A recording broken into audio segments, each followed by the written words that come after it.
Et le messager qui parle avec moi revient et je m'éveille comme un homme qui s'éveille de son sommeil.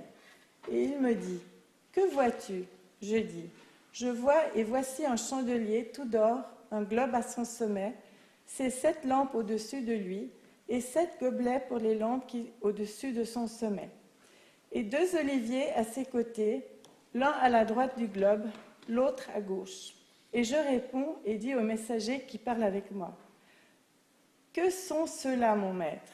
Et l'ange qui parle avec moi me répond, « Ne sais-tu pas que qui sont ceux-là » Je réponds, « Non, mon maître. » Et il répond et me dit cela. « Voici la parole de l'Éternel à Zorobabel pour dire, « Ni par la puissance, ni par la force, mais bien par mon esprit, dit l'Éternel Tsevaot. Qui es-tu, grande montagne devant Zorobabel?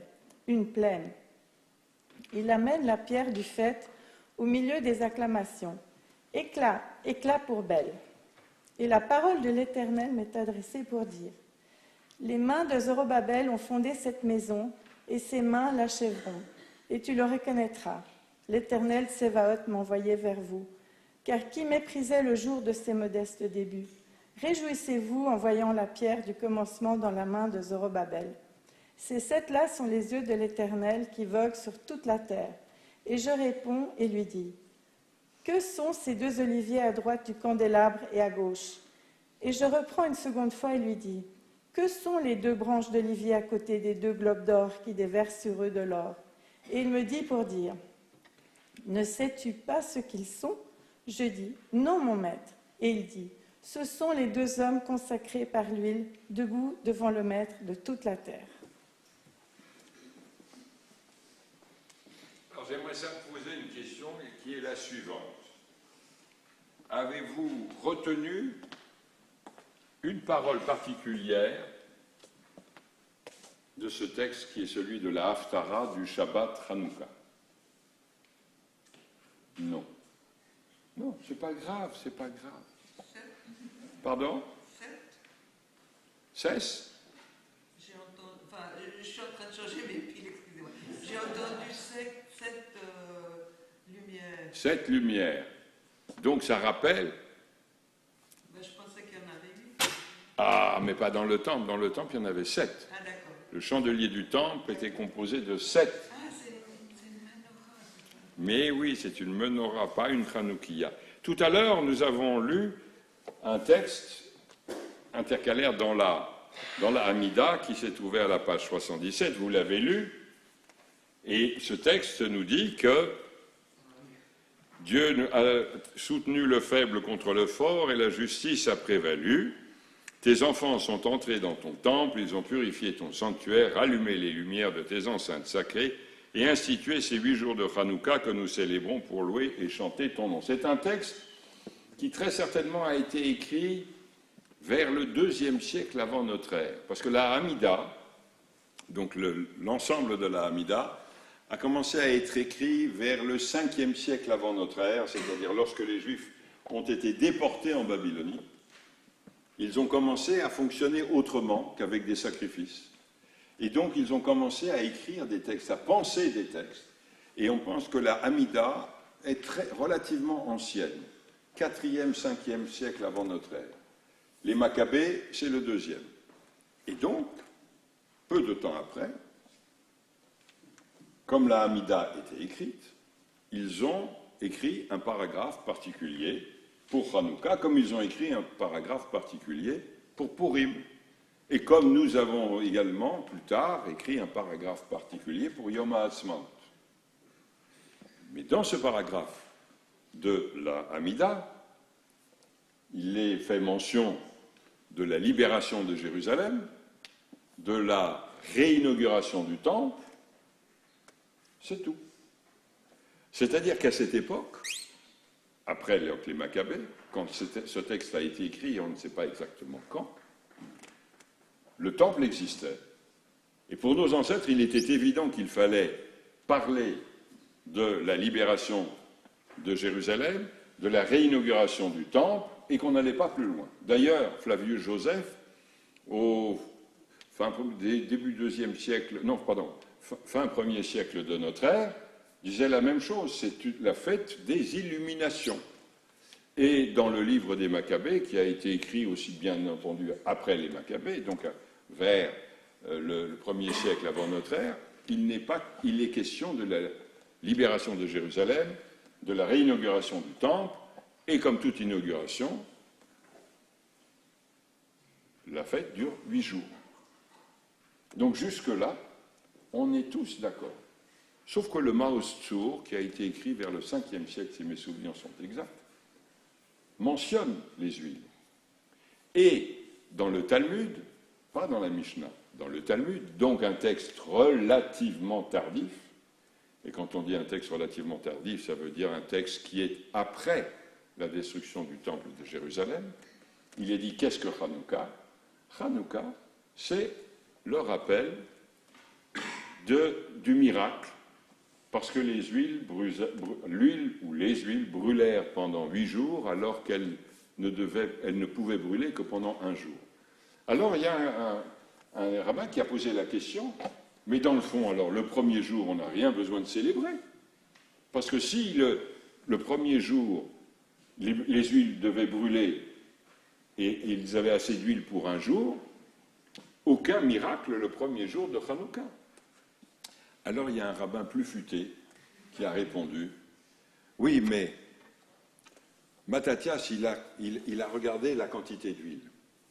Et puis il s'est dit, si je verse toute l'huile dans le chandelier, ça va brûler 1 jour. Donc il a versé dans le chandelier 1/8 de l'huile qu'il avait, en se disant, je fais des économies. Et le miracle s'est produit le premier jour.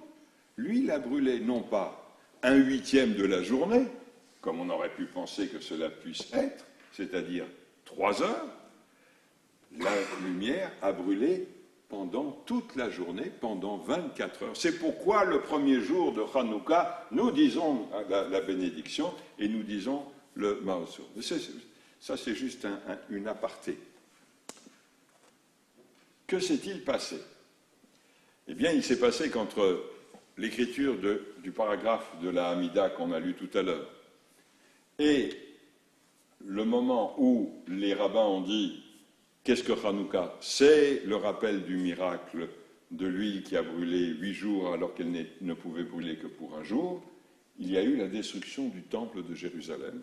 Et donc on ne pouvait plus parler de la même façon de cette extraordinaire action de Mattathias et de ses frères et de ceux qui étaient avec lui, de la libération de Jérusalem et de la réinauguration du temple. Et c'est pourquoi les rabbins ont choisi la Haftara que vous avez entendue tout à l'heure. On sait que la Haftara a été, d'après la tradition, la lecture de la Haftara a été instituée lorsque les Romains avaient interdit toute étude de la Torah. Et donc, au lieu de lire la paracha, il était d'usage de lire un texte qui n'était pas dans la Torah, mais un texte dans le reste de la Bible, des prophètes, dans la seconde partie. Donc, lorsqu'il s'est agi pour eux de choisir un texte pour Hanouka, ils ont choisi le texte qui a été lu tout à l'heure, où il est fait mention du chandelier, où il est fait mention de l'huile, donc ce sont 2 éléments, mais surtout, il y a un verset qui est essentiel. Il est glissé comme ça au milieu. Lo bechayil velo bekoach ki im beruach beruchi amar Adonai Tsevaot. Ni par la puissance, ni par la force, mais par mon esprit, dit l'Éternel Tsevaot. La force et la puissance ont un temps. L'esprit a un temps long. Et d'ailleurs, les rabbins n'ont pas très apprécié, dans le fond, ce qui s'est passé après la réinauguration du temple. Un rabbin, Rabbi Shimon, dit dans les Pirkei Avot, il y a 3 couronnes dont on peut se prévaloir. Donc 3 sujets qui peuvent nous porter. Il y a la couronne de la Kehuna, de la prêtrise, il y a la couronne de la Malchut, de la royauté, et il y a la couronne de la Torah. La Torah. C'est-à-dire qu'il y a la couronne de la prêtrise, c'est les actes sacerdotaux, qui sont, dont on reçoit la capacité d'accomplir parce qu'on est descendant d'Aaron. Donc ça, c'est une question simplement de filiation. Malchut, la royauté, là aussi c'est une question de filiation, ce sont des descendants de David. La Torah, tout le monde peut l'accomplir, tout le monde peut la lire, et tout le monde peut, en quelque sorte, avoir cette couronne de la connaissance et de la sagesse. On aurait pu s'arrêter là. Le problème des Maccabées, c'est qu'ils ont voulu lier deux couronnes. La couronne de la prêtrise, puisque c'était des prêtres, et la couronne de la royauté, c'est-à-dire de la capacité d'agir sur le plan politique à l'intérieur du peuple d'Israël dans la Judée. Et les rabbins n'aimaient pas du tout, à cette époque, le lien entre la religion et l'État. Mais Rabbi Shimon continue.